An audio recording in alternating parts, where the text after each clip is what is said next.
Hi, everyone. Welcome back to the Transcend podcast. Today, we have our special guest, Ryan Andersen, with us. Hello. How are you? I'm so good. How are you? I'm good. Happy to have you. Yeah, happy to be here. We're taking your podcast virginity with this. Yeah. You've never done a podcast before. I have not, and it's one of those things where, like, my boys and I, whether military group, like business professionals, or just our friends, at one point in time, we've all been like, we should start a podcast because everybody thinks they should start a podcast, and I've never been on one. I've never done one. So, yeah, so this is going to be fun. I think you should. You have a great personality for it. Well, I appreciate You're very it. witty. We'll see. Yeah. Okay, so to start off, we're going to do a quick this or that. Ooh, okay. Just tell me what comes off the top of your head. Straight off the dome. Okay. Yeah. Ready? Yep. Coffee or tea? Coffee. All right. Early bird or night owl? Early bird. Beach vacation or mountain getaway? That's the toughest one. I'm going to go beach vacation because I got kids. Okay, fair. Yeah. Structure or spontaneity? Spontaneity. Okay. Road trip playlist or silent drive? Road trip playlist. What's your go-to playlist? Right now, it's like rap and country like mashups. Okay. And but then usually it's just like a super eclectic mix. Like I could go from like EDM all the way to like really slow. Like I love jazz The too. uns to the Yeah. But like right now, for whatever reason, I'm super big on like mashups. Okay, that's what's up. That's what's up. Action movie or a documentary? Documentary. If you would have asked me 5 years ago, I probably would have said action. But I feel like I'm turning into my dad. There we go. No, I feel that. I feel like I'm becoming my mom every day. I'm like, oh my God. Dogs or cats? Dogs. All right. If you had one superpower, invisibility or time travel? Time travel. Challenge or comfort? Challenge. And then tactical gear or comfy hoodie? Comfy hoodie. Okay. You know, like I lived in tactical gear for quite a while, so Yeah. I'm gonna go ahead and choose comfy hoodie now. Time to hang it up. Yeah. It's there if I need it. I but get you. If I'm just kicking it, I want to watch a comfy hoodie. Okay. And last but not least, a meditation session or just like silent time or a gym workout. Gym workout. For There we sure. go. You came from the gym this morning, didn't you? I did, yeah. Yep, usually every morning, thankfully. There we go. What'd you hit today? What was on the... Today was lower body pull, so nothing but hamstrings and glutes and just core. You on fire a little bit? Yeah. Yeah. I was like wanting to be done. And Yeah. then I looked at my schedule, my program. I'm like, I still have more. And then I was like, oh, look, I got to go do podcasts. All right. Time to go. Shucks. Oh my gosh. Well, thank you for coming after such an intense session. So, first time I met you was at the golf outing. Yeah. And I had no idea you were a foundation patient at the time. I was like, I didn't know the affiliation. I was still new. And I was like, wait, so you're a foundation patient. So that unlocked a lot of questions that I have for you. Okay. So what kind of, just talk to me through what led you to the military? Because the foundation is for veterans specifically. So talk to me about that journey and how you even got started there. Yeah. So, I mean, like deep roots, back origins from like very beginning, right? Like I think most little kids and boys, as you know, every once in a while, like G.I. Joe was like my favorite thing, Okay. right? So, you know, we have Terminator and we have Commandos and we have, you know, Sylvester Stallone running around playing Rambo and all this other stuff. So that's what I did as a kid. And Okay. I grew up pretty rural areas, like country and forest and woods. So we were just always out with sticks, running around shooting guns and all that other stuff, right? So fast forward into like high school, I played athletics. I was pretty good at sports. I mean, I wasn't like the end all be all of anything, but I had an opportunity to maybe play college baseball. Okay. So my junior year of high school, I wasn't quite sure what was going to happen. And so I actually talked to an Army recruiter my junior year of high school. And originally it was the National Guard. Okay. And so the National Guard had this program where you could enlist your junior year of high school, go to basic training between your junior and senior year. Oh, wow. Depending on your age, and then like some releases from your parents and stuff, which Okay. I was 17 at the time. So This I is was like good. the summer between the 2 years. Yep. Okay. Yep. And then once you graduate high school, then you'd go for the Army. You go to your AIT, which is your advanced individual training, and then you go and complete it. Now you're in the Army, right? Okay. So I kind of had that path laid out for me. I wasn't, terrifically good at school. It's not like I was getting scholarships knocking down my door, and I didn't really know what I wanted to do. Just growing up in a small town, it was either like farming or factory, right? Okay. So my junior year, I had a pretty good year baseball, and so I started getting a little bit of like contact from like junior colleges and smaller like out of state D3 schools and stuff like that. And so I ended up going to a junior college just in my town of Muskegon and played a year there, which stayed off my like going to the military and the Army right away. Okay. So after my freshman year, I was talking to a D1 school that was local here in the area, and I had basically it's like a handshake deal to come and play for them. Okay. And so I was going to transfer over from the west side of the state over, or for the east side over to the west side, and do my sophomore year at OU. And then a couple months prior to that starting, I got contacted by the coaching staff, and they're like, "Hey, some stuff changed. Some of the stuff that we talked about is going to be different, and we still want you to come on, but like some of the structure is going to be different." The big thing for me, just because I came from a family that didn't really have much, was I was going to get some financial aid and some scholarships to go play there, and that got taken away. So just growing up how I grew up and where I was from, it's like you kind of shake a person's hand, and like that's a binding contract. 100%. Right? Yeah. So yeah. I had turned down some other stuff, and I kind of just felt like I was not really knowing what I was going to do. I was really, really big into church at the time, and wanting to stay local, but wanting to go out, and knew I had to do something. So I talked to my Oma, who my grandmother, my Oma. She was like queen of our family. Like, you know, like imagine the Godfather, but like a woman, right? Like anybody in our family ever need anything, you go to Oma. Okay. And so I went to her, and I was just like, Oma, I don't know what to do. And she was like, well, you wanted to be a soldier. Your grandfather looked good in a uniform. I imagine you would too. And I was like, well, what about this school offer? And she's like, well, did they change what they told you? I said, yes, ma'am. And she goes, well, did he shake your hand? I said, yes, ma'am. And then they changed it. I said, She goes, well, you can go do what you want then. Like, you're not beholden to anything, like whatever. So she's like, just pray about it, think about it. And that was just before my sophomore year would have started. So like late spring, early spring, really, of 2006. Okay. And so I told that school, I'm like, hey, listen, like, I'm not going to come. I didn't have a plan. I just knew that I wasn't going to go there. And sometimes that's like, we were kind of talking about this concept of like, sometimes when you don't know where you want to go, the best thing you can do is know where you don't want to go. Right. Because then it clears one path out the way. 100%. Right? So, yeah. So in between that, like having to go to school and then come up through summer, I actually did an internship at my church, and I was like playing on the praise and worship band, and we started like a... Hold on, what instrument? So I played the bass and the guitar. Okay, nice. Yep. Okay. I was really interactive, and I actually ended up doing an internship there. One of the pastors there was like, hey, I think you're kind of called to do this. Like, do you want to check it out? And so I did for a couple months. And I was like, hey, this, like, I love this, but this isn't for me, right? You. Yeah.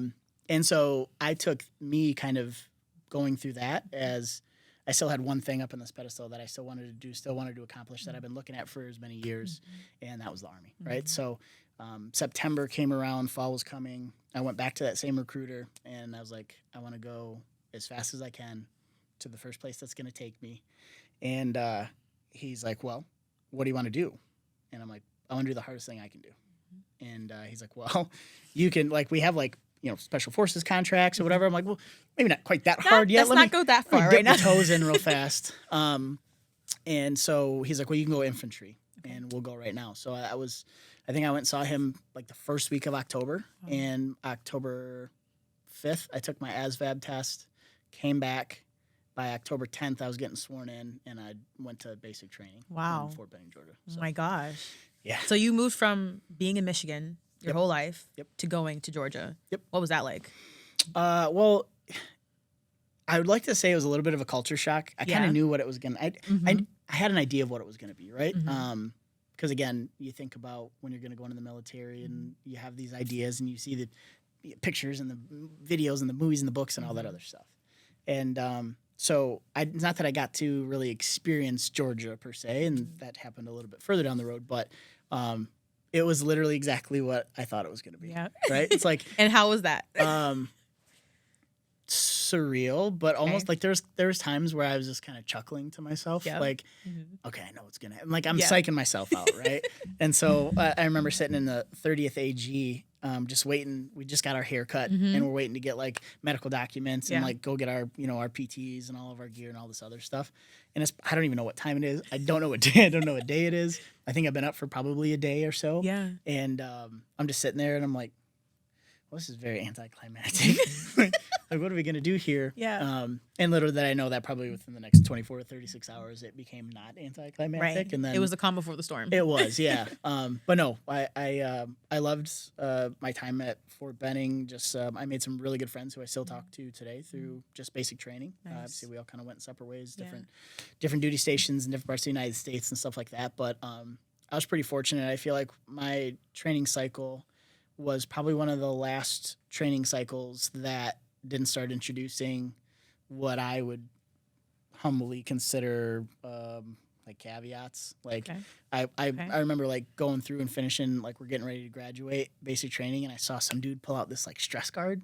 And, What's like, a stress guard? So like the drill sergeants were sitting there like getting on them, and they're smoking them, and they're messing up, and they're doing the things that they're supposed to do, right? Mm-hmm. And we were coming back from Honor Hill and just graduating our FTX, and like we were getting our Army PTs, and like we're getting to rest and recover and all this other stuff. Mm-hmm. And we were Echo Company, and Delta Company just started their training cycle. Okay. And this kid's getting just tore up, and we're just like, like kind of laughing at him. And I'm like, this kid is losing, like he's just losing his shit. Like he's about to cry, and he pulls out this yellow card, and I'm like, what in the fuck is that? And I look at my drill sergeant Chapel. This dude was the man. Okay. And he's like, nah, you don't want any part of that. And I'm like, well, it looks like I do. That dude just was getting like tore up, and now he gets to go sit over there. He's like, yeah. He's like, this is why I'm quitting being a drill sergeant, because they get like breaks now. Like, and I'm like, oh, okay. So that was 2006. Okay. But so yeah. not like how, like when Captain America, before he was Captain America and he was like going through it. He didn't get a break. No. He stayed in the ringer. Yep. So nowadays it's not like that. I would imagine not. I still have some friends that are still in, and they were like, you probably got out at the right time.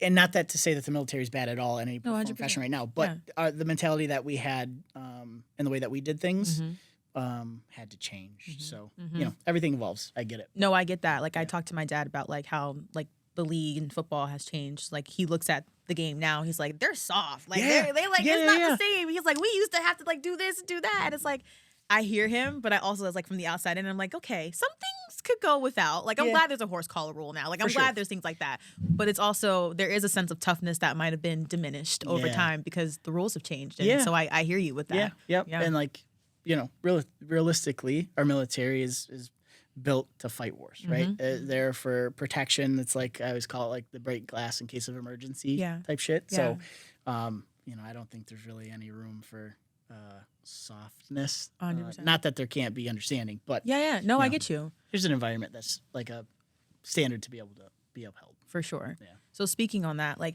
what were some of the most formative experiences that you learned that helped identify your purpose, your sense of identity, and your strength and determination? Yeah. So when I went away to basic training, it was really the first time that I'd been away from my family. And our family growing up, super modest. We, I remember just being really, really poor at one point in time, coming up through high school. My mom started on a real estate company and found some success. So like we had like a lot of ebbs and flows. And some of us, afforded us nothing, and some of us afforded us more things that I probably could have ever asked for or wanted.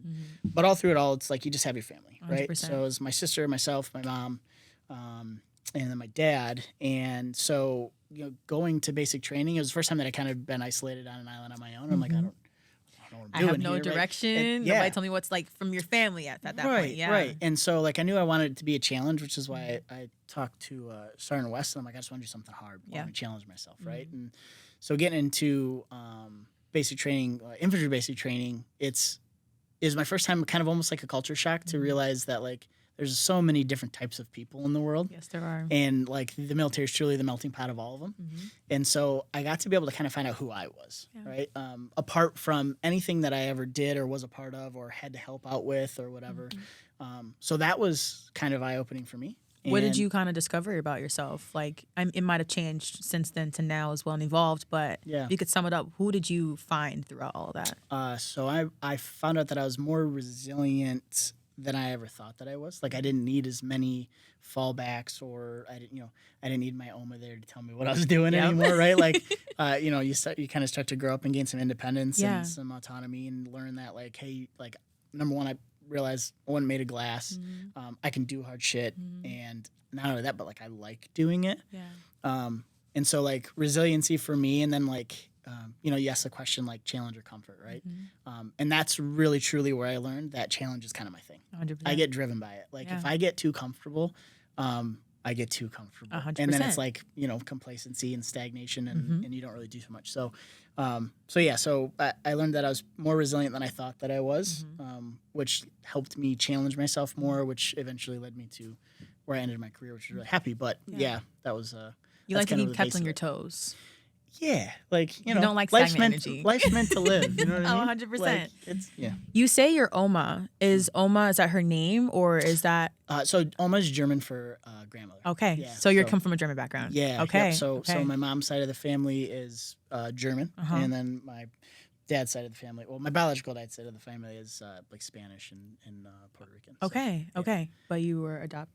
You had a stepdad? So I had a stepdad. Yep. Okay. Yeah, I didn't know my biological father growing up. Okay. Actually didn't meet him until right before my second deployment. Mm-hmm. But my dad that married my mom met me when I was 1. Okay. And he raised me for that. That's my dad. There we go. Yeah. There we go. I love that. Yeah. Have you been to Germany? I did. Yeah, I went when I was 10 with my Oma. Okay. So, what part?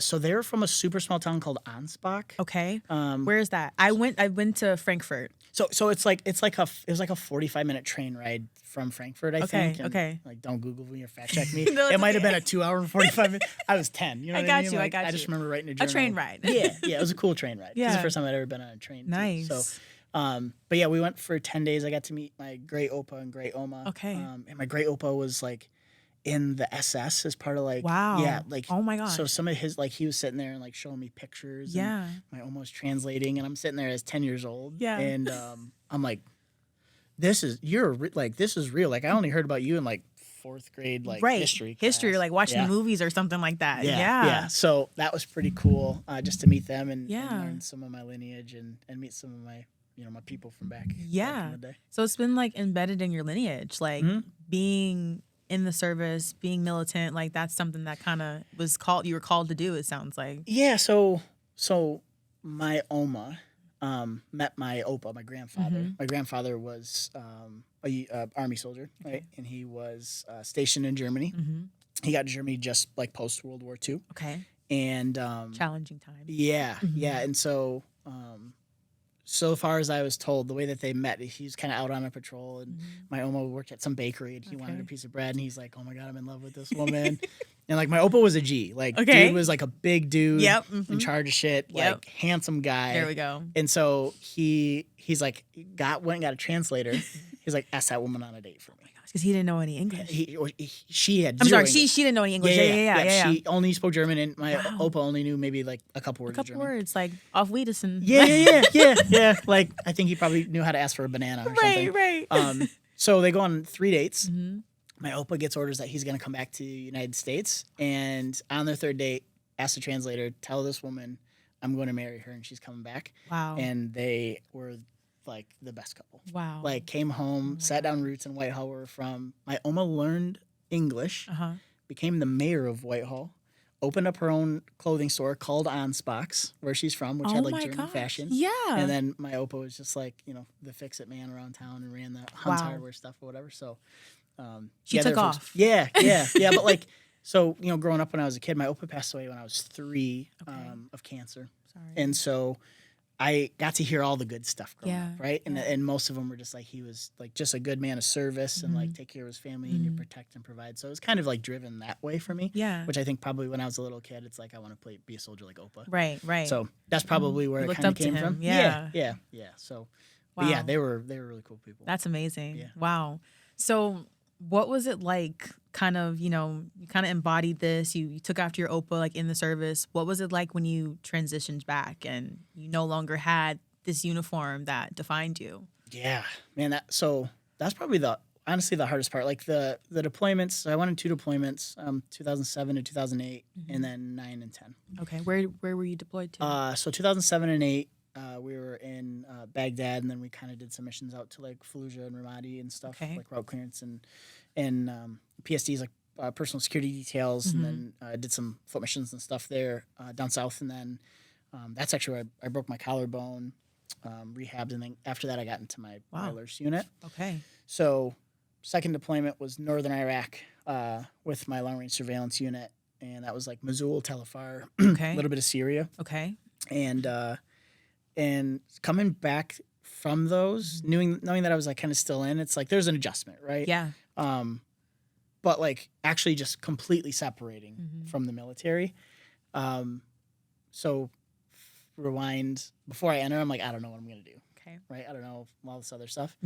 Thankfully, as you start to kind of near the end of your career, what you think your career is gonna be, I was so fortunate enough to have some really good leaders, my team leaders, my platoon sergeants, who I so love and talk to today. They were like, you got to figure shit out, man. Like education is a thing, like utilize your benefits, like all this other stuff. So after we got back, we had 4 guys by either, accident, 1 by accident, 3 by their own hand, had kind of taken their own life. And so I was like, that's what I want to do, right? Like I want to be able to help guys like me who have come back, and now it's like, fuck, now I got bills, now I got to work, now I got to do this, now I got to get out, and like, they don't really find their place to fit in and their piece of the puzzle after they get out. And I don't want that to happen anymore. 100%. Right? Because it's kind of like, I think of it, I just kind of made this analogy. It's kind of like when you're in college, but like more extended period of time, to where college is like this nesting period of like, you have responsibility but you don't, and you have a lot that's done for you, and when you leave you have to then kind of go on and be an adult and figure stuff out. And when you're in the military, you have a lot of things around you that help you do that, and it's such a drastic change. And there's a lot of programs to help collegiates when they go into the everyday life. And so I hear you, and I appreciate you for wanting to be that transition piece, because it's vital. Well, so any stage in life, right? Yeah. So whether it's college, whether it's a trade school, whether it's the military, Yeah. you're going to go into it not really knowing what you're going to do. And then you get the tools to be able to learn it and progress through the way. And then when you're done, they're like, all right, here you go. Right? Like you're just out, right? Like spread your wings. You enter college, and most people enter the military 18, 19, 20 years old, and you're still formidable. You're still figuring out who the hell you are. You don't know what you actually want to do. You're probably going to change what you want to do 3 to 4 times before you actually find and land where you want, or what you're wanting to do. And then, once you get out, it's like, all right, so now I just did all this, right? I have this like book of knowledge and things that I could do. And for me, it was like jumping out of airplanes, like breaching doors, running to go get bad guys. And I'm like, well, so I got out, and I'm like, okay, well, the thing that does that now is the police. Right. Or a stunt double. Yeah, well, yeah. No, but I hear you. Yeah. I don't think it sounds weird, but I'm like, man, that would be too hard. You can do it. And they're like, dude, you just literally would jump out of airplanes. I'm like, yeah. Into like lines of fire. Like, they're I'm good. You got a cushion down there now. I'm straight. No, I'm good. Plus, like, I just want to be part of that world. No, but I get you. Yeah. So I was just thinking, like, okay, so let's try to be a police officer, right? And so wow. I had started to go back to school again. Okay. And got started in criminal justice. Okay. And I had known, like, one of my good family friends was the head of the Michigan State Police. He used to be the head of the Michigan State Police. And so I graduated with his daughter. Okay. And so I, went and knocked on his door and, shook his hand. He was a part of this entry board. And he's like, hey, listen, you're in the military. You get to forego the civil service exam because of your service. Okay. And I'm going to personally put in a word for you, so you're going to be able to go, like, do this interview. Okay. And I found, like, a little bit of drive in that. But for whatever reason, and honest to God, I have no idea, no clue, outside of the fact that, like, doing that didn't line up with what I told myself I wanted to do and being able to help veterans. Okay. Right? Okay. So I called Mr. Rosser back, and I was like, hey, sir, I appreciate the opportunity. I'm going to cancel my interview, though. Okay. Like, I think I got to go a different route. Okay. And so that's when I ended up enrolling back in school. Okay. And got got a bachelor's in science and applied behavioral sciences and, like, psychology. Wow. And while during that time, I was working at a place called Wedgwood Christian Services in Grand Rapids. Okay. And I was working with a lot of troubled youth. It was like a residential secure facility.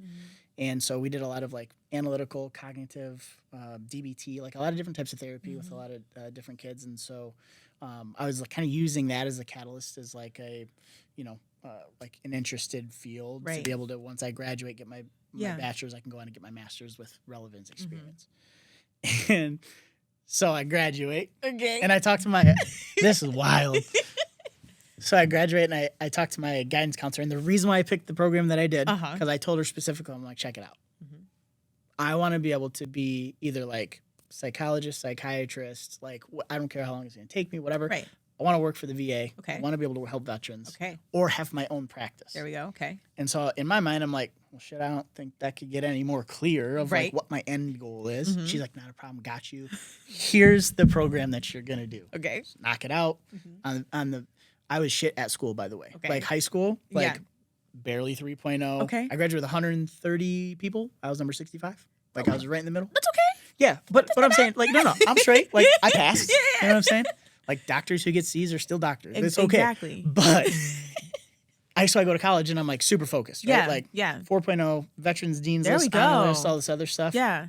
Crushing it. You also have more discipline though too. Oh, way more.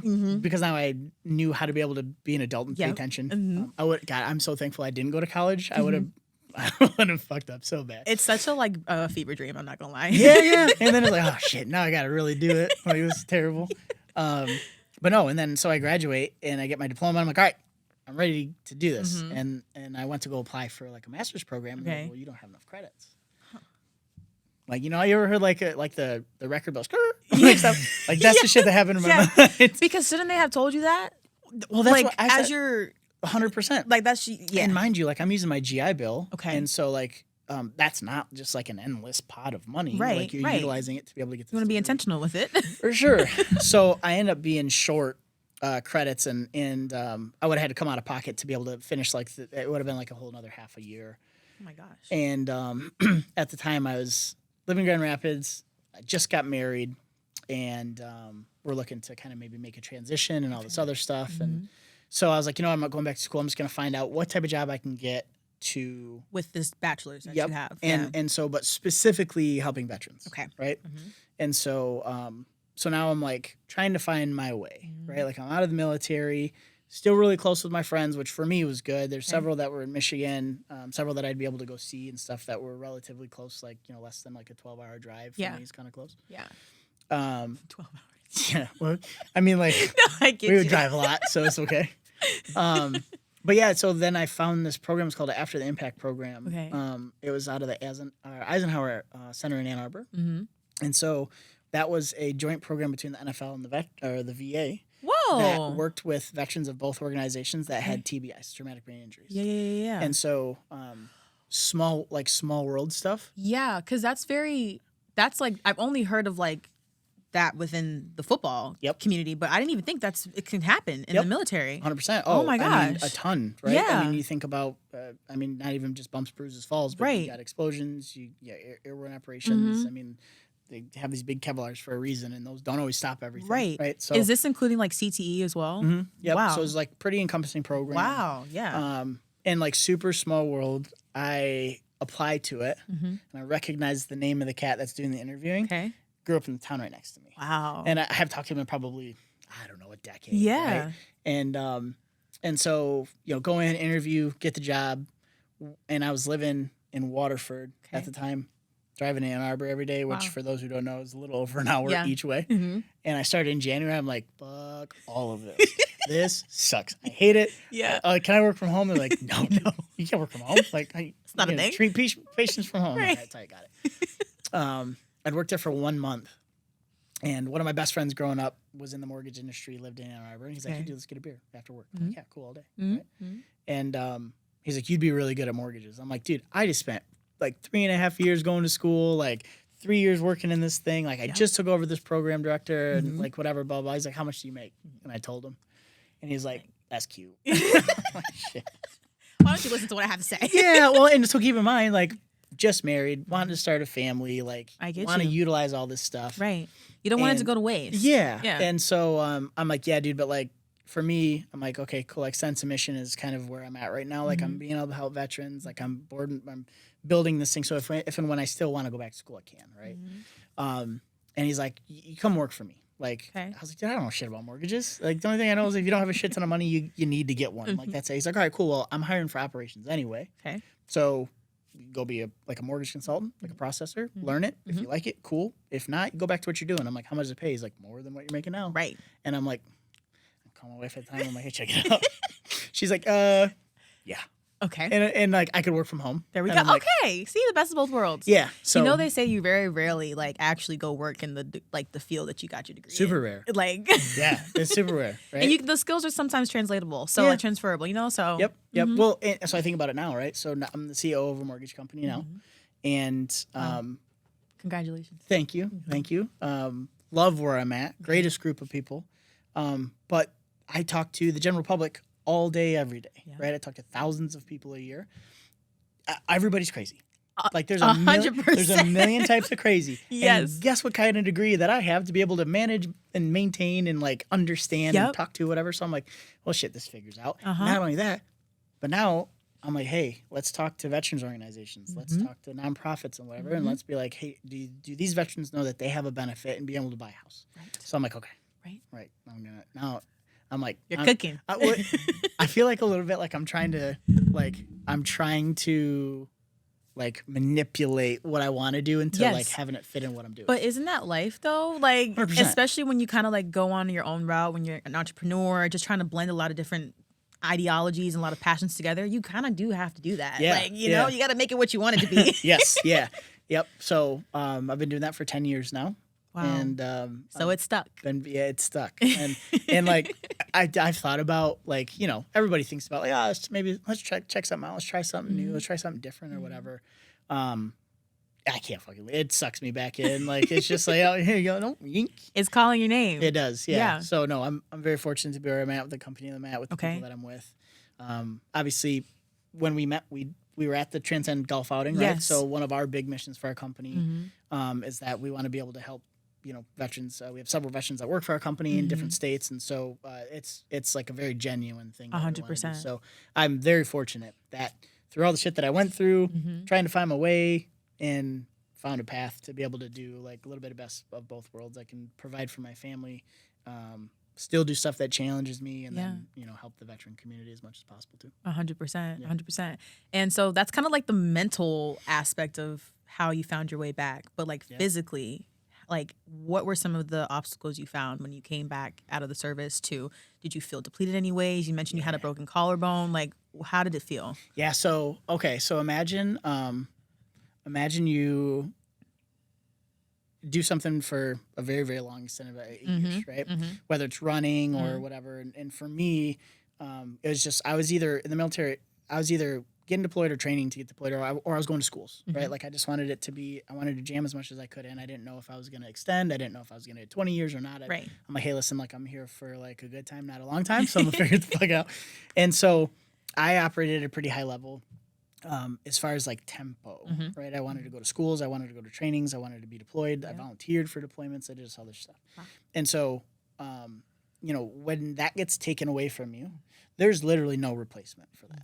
There's just not, right? And I'm not even talking, like, don't get me wrong. I'm not sitting here saying that I was in the worst of all firefights and all these like super, super horrific, like very terrible shit things. Like, thankfully, you know, I didn't see too many kinetic things. But when you get that mindset mentality and like that's how your life is for so long, and then you get out, like for me, I got paid to be in shape. I had to be in shape. 100%. My life, my guy's life, the people's lives that we were going to protect, it all relied on me being able to like carry heavy shit for a real long way without stopping, without sleep, without food. Like, wow, right? So, so now I get to come home and I get to be comfy. You know what I'm saying? I'm taking my tactical gear away. I'm getting that comfy hoodie. There we go. I don't want challenge no more. I want comfort. Yeah. And I got fat and I got lazy. And I liked Hostess ho-hos and fucking anything I want. I drank too much. You know what I'm saying? Like started drinking a lot, and I was like, this ain't it. Yeah. You know what I mean? Like couldn't sleep, couldn't just do anything. And I'm like, all right. So the first thing that I did was like get back in shape. Right? Okay. Like so for me, the gym, and at the time I'd kind of gone through some like counseling. I was talking to a therapist and stuff, and he's like, show me a picture of what you used to be. Okay.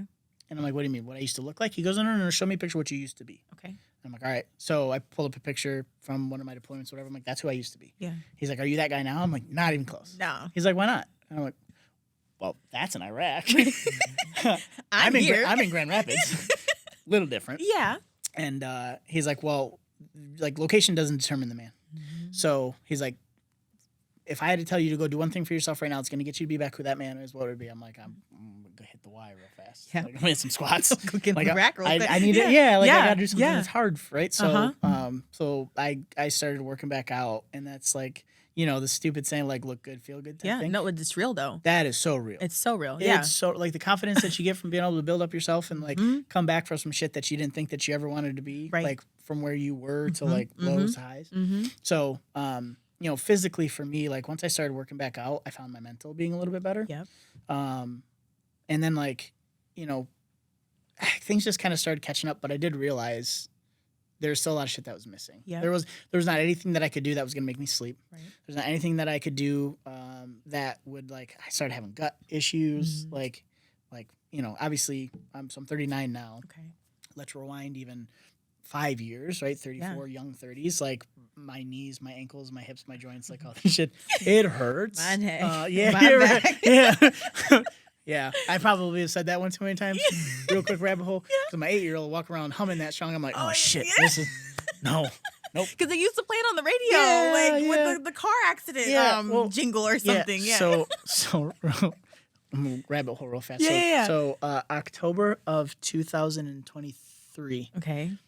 I was coming in from mowing the yard. Okay. And so I hurt my back pretty bad, right? Like I broke my collarbone first deployment. Second deployment, I thought I re-broke it. I had to get medevaced out of the AO. Wow. Went to Kuwait, found out everything was fine. I just had some nerve damage and bone or whatever. But like during that, I had hurt my back pretty bad. Okay. And I like came in from mowing the yard. And I was just going to like go to the bathroom. Okay. And I saw a piece of my dog's hair on the floor. Okay. I'm not even kidding. I legit just picked up.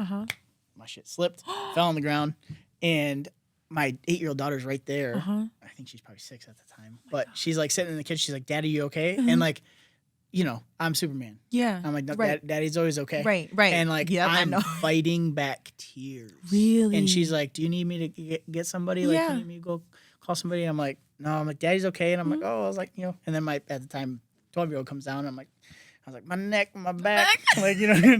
And so my younger daughter, she's like, "Yeah, my neck, my back," and I start laughing, and I'm like, "Oh shit!" I'm like, "Oh, okay, nope." I can't. Yeah. So a disc slipped? slipped? I ended up finding out that I have a bulging disc, and I slipped my L5S1 or whatever the hell they call it. From picking up a piece of dog hair. Yeah, I spent 3 days in the hospital.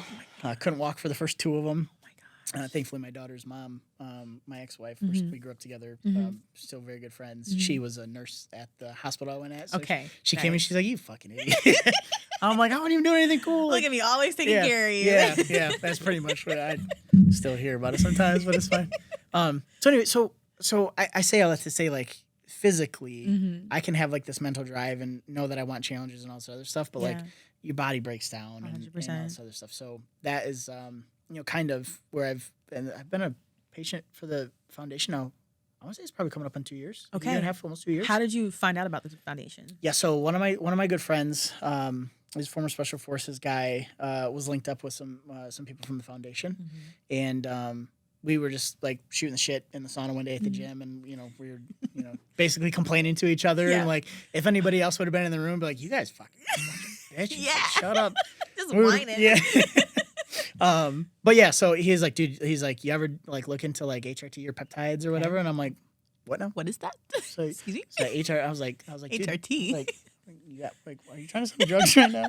He's like, "Kinda." And I'm like, "All right." So so he introduced me to Transcend, and had a call with a couple doctors, my wellness specialist, and all that other stuff. And I want to say that was because it was so it's a little over it'll be 2 years in like March, April of 26. I started it early spring in 24. Okay. And you had never had blood work done prior to that? And like, had you ever gotten tested for your testosterone or anything like that? So this was all new to you. Yeah. And I mean, like, don't get me wrong, like I've been poked more times than most people, right? Yeah. Like, I'm one of those guys that like goes to the annual physical with the doctor, and my doctor's like, "What the fuck you doing here?" Like, you're totally fine. You're good. And I'm like, just took my fucking word, just make sure. Yeah, figure it out.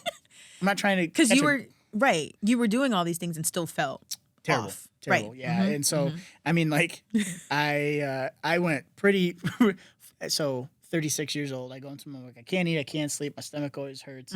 Like, you know, like, shit's not right. Right. And so we test for all kinds of things. Like I like 36. I had a colonoscopy at 36. Okay. I mean, it's okay. Rather be safe than sorry. Yeah, and I'm like, well, at least I know I don't have colon cancer. We're good. But they're like, nope, everything's fine. I'm like, you're wrong. Fuck all the way off. No, it's not.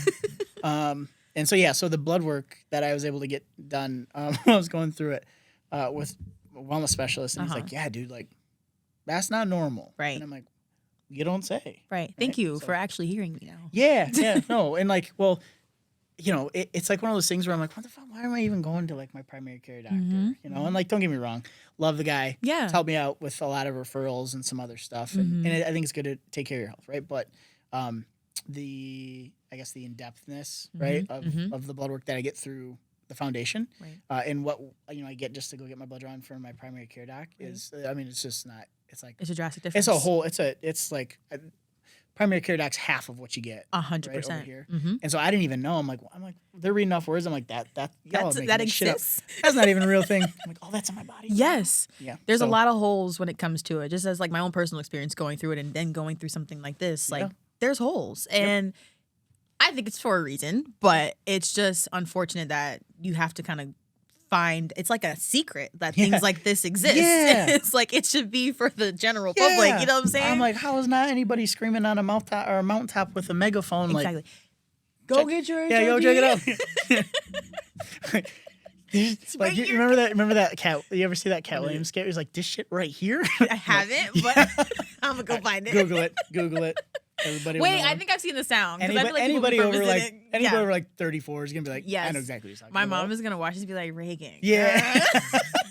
Shit right here. Like, that's what I feel about the foundation. I get you. I love great. that. So how have you felt like your body just changed across going through it? Like, what were you feeling like before versus now? Yep. So for me, the first thing you ever notice really is like the things that you didn't think could change. So sleep was the first thing that I noticed, right? And was just two things that my kids know: if I'm sleepy or hungry, like Dad's gonna be an ornery cuss, right? And I'm like, check it out. I'm like, I did this last night, right hand on the Bible. I'm like, hey, check it out. Like, I haven't eaten since about 11 o'clock, and it's 7:30. I'm gonna need y'all just get the hell out of the kitchen real fast. Let me cook. Give me a second. We'll be back. And my 8-year-old comes up. She's got to push you here, Daddy. I'm like, I love you. You're the best thing in the world. I love that. Yeah. So like, we have two girls. Yep. 14. Girl, Dad. 14 and 8. Yeah. Yep. So like, noticed my sleep got a little bit better, which made me obviously a little bit less irritable. But then for me too, mentally, it's like the look good, feel good thing. So when I moved to Grand Rapids, right I got out of the military, I weighed about 165 pounds. Okay. Right? Super lean. Yeah. Because I had to be. We were running miles and very strenuous stuff. So I had a good friend who's a personal trainer. I'm like, dude, I want to like bulk. Like do a real bulk. Just put on some, like muscle, I'm not trying to just like eat like ho-hos and right. Little John's pizza or whatever. Right. Do it the right way. So I gained 30 pounds. Okay. So I went to about went from 165 to close to about 25, 190. Okay. And I'm like, okay, well, this is too much. Like, I don't even know. I'm not that big of a man. I was gonna ask. My frame. Yeah, I'm 70 inches. Which is 5'10". Okay. 6 foot on a good day. A couple? No. True 5'10". 70 inches. Okay. On my life. Because I had got sick 2 weeks ago, and I went in there and she's like 70 inches. I'm like, hell, still got it.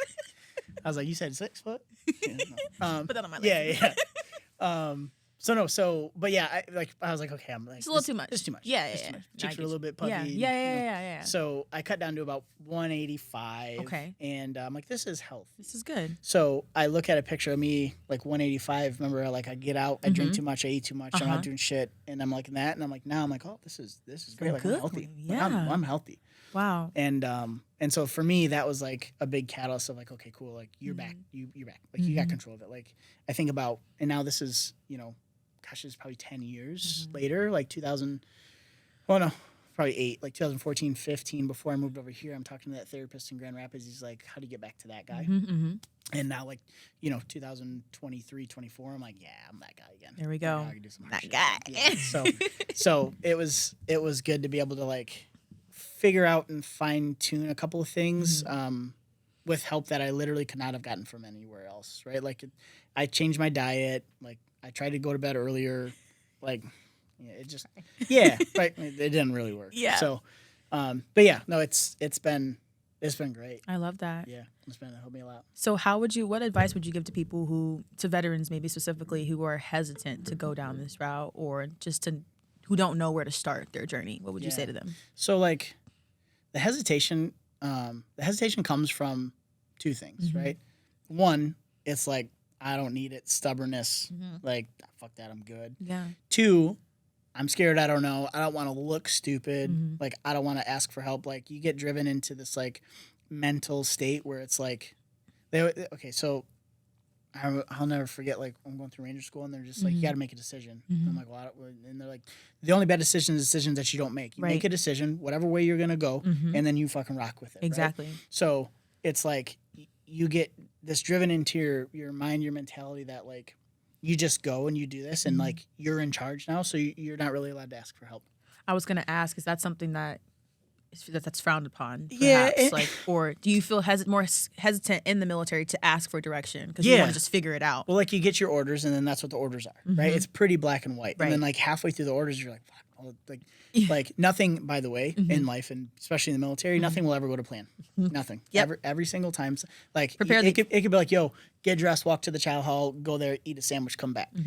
And then in between there and getting dressed, some shit's going to happen. In between walking there, whatever, some shit's going to happen. And you're going to eat your food, and then some shit's going to happen, right? So it's just like being able to adapt. And then, like, while you're doing that, you got your orders and like what you're supposed to do. And you're like, this is simple enough. I'm going to handle this on my own. Yeah. So it's not that you don't necessarily want to ask for help. It's just that you have the confidence, really, to be like, I'm just going to make this work. Okay. And so that's where, like, kind of a little bit of the pride comes in. Yeah. Like, I'll figure it the fuck out. Yeah. Unless you're a doctor or you're whatever, like, you're not going to figure it out. Right. So, and I was also to the point, again, like I told you, I'd been poked and tested and prodded so many times for like 3 years in a row. And they're like, dude, green bill of health all the way around. I'm like, bullshit. Right.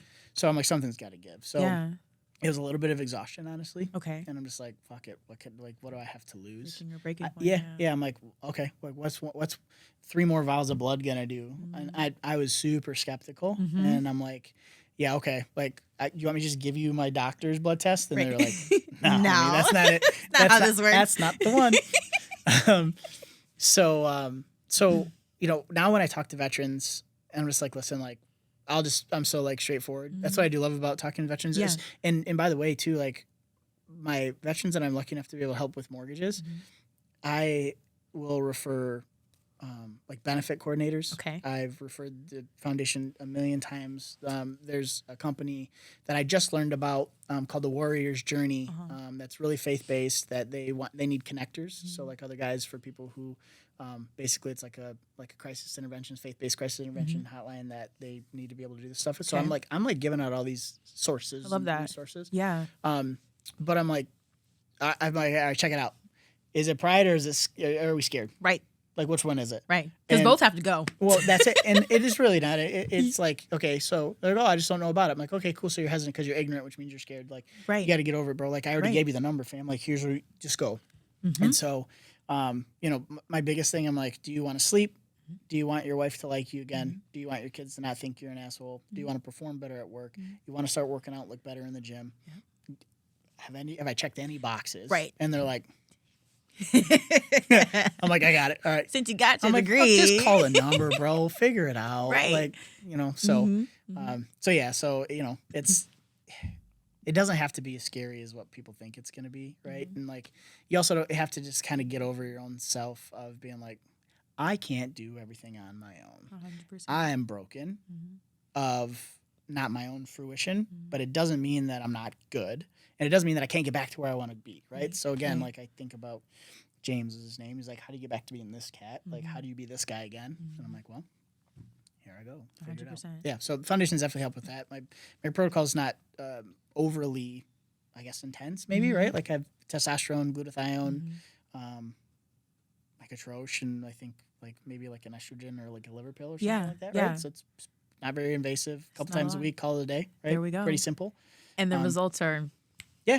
I'm like, I'm good. There we go. So good. Yeah. You know, I find it interesting when you mentioned earlier that the NFL and what sector of the military was it that partnered? So it was just the military as a whole. So we had every branch that was there. So we had liaisons between Army, Air Force, Navy, Marines, all that other stuff. And so it was basically just like guys who would either, like I remember this one cat got, he was an IED blast and had some pretty severe CTE and traumatic brain injuries and stuff like that. And so it's like a lot of on-program treatment and afterwards too. Okay.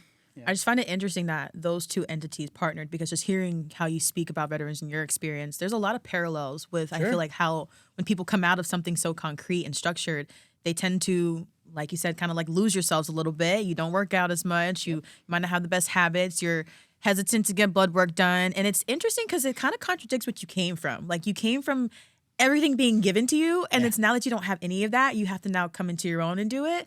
And I hear it, and I think I love that you are kind of like paving the way and being an example, because I think especially with people who have such strong opinions and have gone through so much, they need to see somebody like them do it. And so that's it, right? It's like, okay, cool. So again, not that I'm not more special than anybody else at all, but like there's a lot of guys that are like me. And it doesn't even necessarily mean that they had to have done what I did or do what I do or whatever, but like the fact that you've been there, they've done it, you've gone through it, you've walked the walk and done that. So same thing for military veterans and NFL veterans too. It's like, once you're done with the game, right? Whether it's whatever it is, like then what, right? Exactly. And like, I mean, fuck the NFL. I mean, like I've seen some big dudes in the military, not like dude, fucking touching the ceilings and they're 6'5". Yep. Just constantly bashing into each other like there's some shit's hard, right? People can get hurt. So. They go through that. They have very regiment. I could see there's a lot of parallels, like you said. And so, but once you're done with that, once you're done with your career, it's like, now what do I do? And it's just like the mentality aspect of it. And that's something that it takes, like you said, is it fear? Is it ignorance? Is it, what is it? And once you know, you just have to like say, I'm just going to leave that there. We're going to see what this is about. And think about it too. It's like the people who operate on that level. So NFL is the highest level you can reach, right? So military, like that's the highest level you can reach. And like specifically when you get into like, some of the more like elite, like, okay, so you're gonna get like SOCOM guys, like JSOC guys, like special operators, all that other stuff. And this is not saying that is better than anybody who doesn't enter into those ranks. Because everybody's got their own thing, right? Yeah. So, but there's still there's a level, right? Like, okay, cool. Like, if I was gonna go and I was gonna play JV football, a little bit easier than that fucking NFL. 100%. So just the exposure that you're getting is more. It's harder. It's faster paced. There's more of a risk, right? And so once you get to that level, the mindset is like, I'm good. Like, I don't need help. I don't Like, I got it. Like, right. I've been this big, strong, tough guy for forever. I made it this far. I'm good. And so I think it's just kind of like a little bit of the swallowing and the pride. Is probably the biggest thing. And it's probably the hardest thing to do. It is. Only because like you come from the background in the arena where like you're the fucking man. Like that's it. Like you're top echelon. You're an operator. You're like the running back, you're the defensive tackle, whatever. You start in like the most elite thing, something that not but 1% of the entire population of the United States will ever get an opportunity to do. Right. And now I gotta ask for help. Right. Man. It's a humbling thing. Yeah. It's a really humbling thing. So that's I'm just like, dude, you gotta get over that. 100%. Figure it out. Because it's like I'll meet somebody. Yeah. It's not I don't like, don't get me wrong, I rock my Transcend gear as much as I can. but I'm not. I don't have a sign on my back that's like I have to inject myself. Right. Like nobody knows. No. Like I don't have to tell anybody. Right. I don't get me wrong. I love advocating for it. 100%. I'll scream it as loud as I can from any mountaintop I can. But yeah, it's like, dude, you could do this so discreetly. Yes. You could do it on your own. Exactly. That's it. Exactly. Like. I get you. Yeah. I get you. Yeah, it's not like there's a register of like, you go to a website, who's on Transcend? Who's on Transcend? Oh, this dude right here. Yeah. Your information not being aired out like that. No. No. So, wow. Sorry. You've done so much. Like your journey has been amazing. And just like. It's been a ride, man. What's next? Yeah, that's a great question. I don't know. Okay. No. So I do, insofar as like I have ideas of what I want to do, right? So challenge. I don't like comfort. I don't do well in it. I am currently right now in 2 phases of my life, right? First phase is dad phase. Okay. Realizing that like as my children get older, I'm losing the time that I'm going to be able to have with them. Yeah. And then like business phase, right? Because at any point in time, one has to support the other. Yeah. And so, I'm currently right now really just focusing on like being more present as a dad, trying to get involved in more things with them, trying to get them more involved in things, like kind of helping them learn how to like create discomfort and like learn how to be challenged too. 100%. And so I think that's kind of what I'm good at. And my girls are just like, Dad, what are you doing? I'm like, listen, it's going to be fine. You're going to learn from this. Like, okay, let's go for a run. Like, what? No, I don't want to do that. No, that's good. Or sports or whatever it is, right? 100%. So trying to be really, really present there. And then business-wise, very thankful again. My company is going to have a milestone year.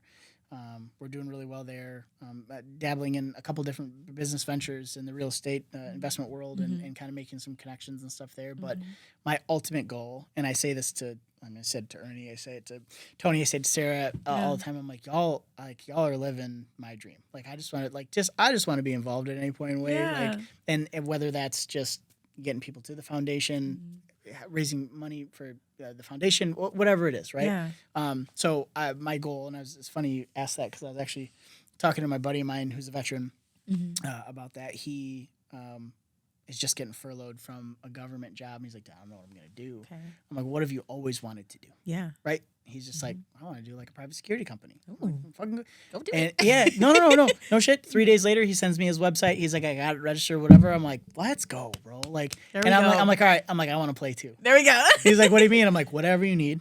I got there. You. Like, if you need an extra body, if you need resources, like whatever. Wow. So that's kind of my next, right? My next is like, I got my girls established. Yep. My family's good.